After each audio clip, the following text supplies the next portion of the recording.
Hai, Assalamualaikum warahmatullahi wabarakatuh teman-teman semuanya. Kembali ke YouTube channel aku, Demasri. Thank you banget untuk teman-teman yang udah nonton video-video aku. Semoga bermanfaat dan kita bisa belajar bersama di sini. Aku mau bahas tentang anak. Temanya, apakah anak itu anugerah atau ujian? Oke. Teman-teman semuanya, Allah memberikan kemudahan bagi sebagian orang untuk memiliki anak, dan Allah juga memberikan ujian bagi sebagian manusia untuk lebih berusaha, lebih berdoa, dan juga lebih bertawakal kepada Allah untuk memiliki anak. Karena memang teman-teman, anak itu adalah anugerah dari Allah Subhanahu wa Ta'ala. Dari sini akhirnya kita perlu belajar bagaimana cara menjadi orang tua yang amanah ketika Allah memberi anak ini kepada kita gitu.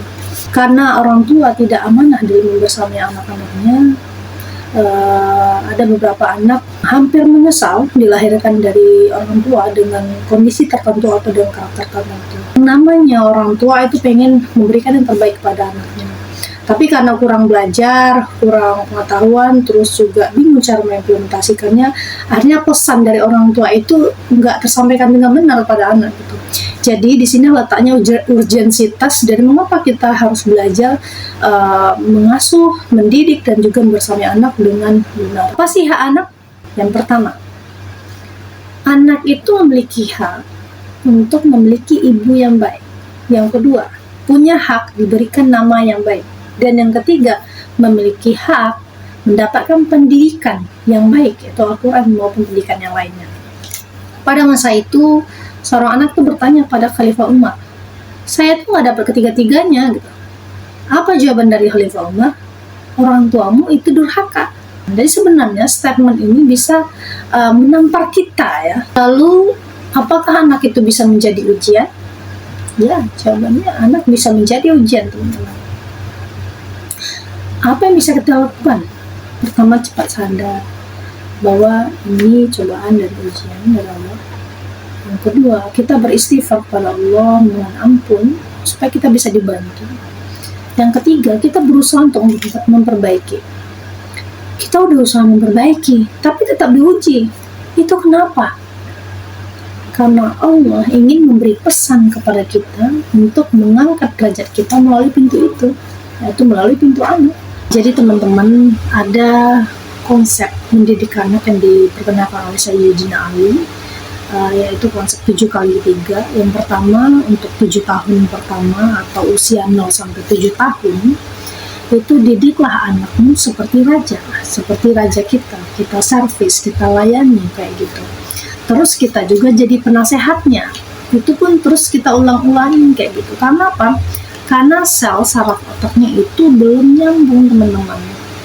Jadi kesabaran yang diuji pada saat 7 tahun pertama ini yaitu capek fisik gitu.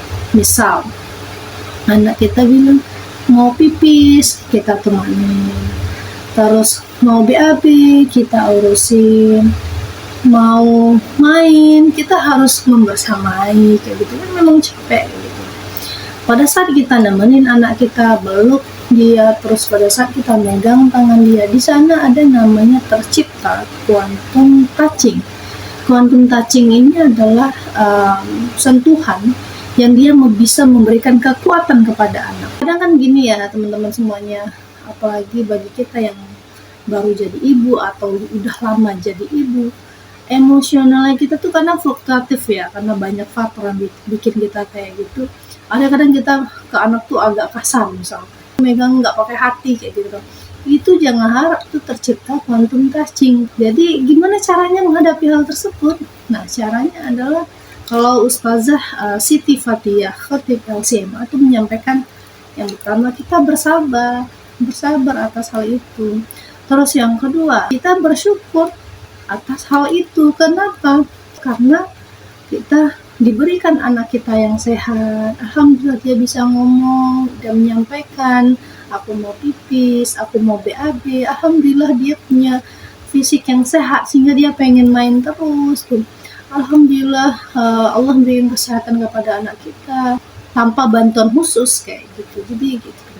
Untuk Untuk fase yang kedua atau 7 tahun yang kedua, pada usia 7 tahun sampai 14 tahun, itu didiklah anakmu seperti tentara, disiplin.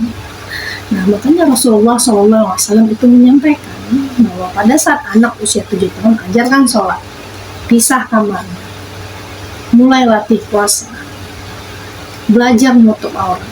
Gitu. Kenapa? Karena anak pada usia segitu, sel otaknya udah mulai nyambung tuh, jadi bisa kita ajarin. Nah, pada masa usia 10 tahun atau masa murahakoh atau mendekati baligh, pada saat dia sudah baligh, dia sudah dalam keadaan siap nutup aurat, siap sholat, siap ngaji. Lalu apa ujiannya pada saat fase yang kedua ini, teman-teman? Yaitu capek hati. Kita bilang, nak sholat nak, ntar pun nak tutup aurat nak, nggak apa-apa enggak gitu. Nak ngaji nak, enggak, entah apa gitu. Capek tuh kita. Lalu bagaimana dengan 7 tahun ketiga pada usia 14 tahun dan seterusnya? Buatlah anakmu seperti sahabat diskusi, tempat mereka curhat, kita komunikasi intens gitu, layaknya seperti sahabat. Terus juga kita menghargai anak, karena anak tuh sangat senang kayak gitu. Apa ujiannya pada fase ini bagi orang tua? Yaitu capek di pikiran. Kenapa? Karena orang tua tuh masih memikirkan kita, teman-teman. Pada saat kita kuliah, gimana ya kuliah anakku gitu, bisa nggak ya dia? Pada saat dia udah nikah, gimana ya dia, bahagia nggak ya dia sama dia? Gimana ya perlakuan pasangannya ke dia? Gimana ya kondisi finansial dia? Jadi capek di pikiran, teman-teman. Jadi orang tua kita sampai sekarang masih mikirin kita nih meskipun udah nikah. Insya Allah. Dalam Quran surat At-Taghabun ayat 15, Allah Subhanahu wa Ta'ala itu menyampaikan bahwa hartamu, anak-anakmu itu hanyalah ujian bagimu.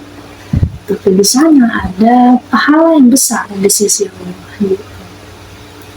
Jadi itu ujian, teman-teman. Lalu gimana caranya supaya ini nggak jadi ujian? Maka ikuti tips Rasulullah dalam mendidik anak. Ada 5 tips dari Rasulullah SAW dalam mendidik anak. Yang pertama yaitu keteladanan atau dicontohin. Gimana perlakuan kita kepada anak, kepada teman, kepada pasangan, kepada ayahnya, kepada keluarga. Yang kedua yaitu pembiasaan atau habit. Nah, untuk habit ini misal kita ajarkan, membiasakan gitu. Naruh sepatu di mana, naruh baju kotor di mana, terus buang sampahnya itu di mana, kayak gitu. Untuk pembiasaan atau habit ini memang dia butuh 1-3 bulan nanti, dan itu pun bisa luntur ketika tidak dibiasakan lagi kayak gitu. Yang ketiga yaitu nasihat. Nah, memberikan nasihat ini ada 3 waktu yang efektif ya dari Rasulullah SAW itu. Yang pertama, pada waktu anak dalam bepergian atau dalam perjalanan. Yang kedua, pada saat anak sedang makan-makan atau udah kenyang gitu. Yang ketiga, yaitu pada saat anak itu lagi sakit, karena hatinya lagi sensitif, jadi mudah masuk ke nasihat gitu. Yang keempat yaitu dipantau atau dievaluasi, teman-teman. Gimana caranya? Terserah kita masing-masing. Misal anak kita masih SD, pulang sekolah kita cek bukunya ada PR enggak, kita cek tasnya ada barang-barang aneh enggak, ini punya siapa, ataukah dia sedang dijebak gitu, ataukah lingkungannya dia jelek gitu. Terus habis itu sekarang udah zaman teknologi dan anak kita mungkin punya medsos gitu, siapa yang dia follow, ada nggak sesuatu yang aneh, nanti kita tanyakan gitu. Kalau Sayyidina Ali itu menyampaikan, didiklah anakmu sesuai dengan zamannya, karena anakmu hidup di zamannya bukan di zaman kita. Kemudian yang kelima yaitu kasih punishment atau hukuman. Kapan kita kasih hukuman kepada anak? yaitu ketika kita sudah mengajarkan 1-4 tadi. Kita udah kasih teladan, kita udah kasih pembiasaan, kita udah kasih nasihat, kita sudah pantau dan evaluasi dan diskusi, tapi masih dilakukan, maka kita kasih hukuman atau konsekuensi yang sudah kita dealkan, janjikan di awal sama anak jika dia melakukan kesalahan tersebut gitu. Tapi nggak hanya punishment ya teman-teman, ketika anak itu berhasil melewati itu, maka kita kasih reward atau hadiah gitu. Jadi anak itu makin semangat untuk melakukan atau berlomba-lomba dalam kebaikan. Pesan dari Ustazah Siti Fathiah, Khatib LCMA, dia menyampaikan harus selalu berkata positif teman-teman, jangan sampai kata-kata yang negatif yang keluar terhadap anak, karena memang ucapan seorang ibu itu sangat memiliki power ya, atau kekuatan terhadap terjadinya atau realisasinya sesuatu kayak gitu.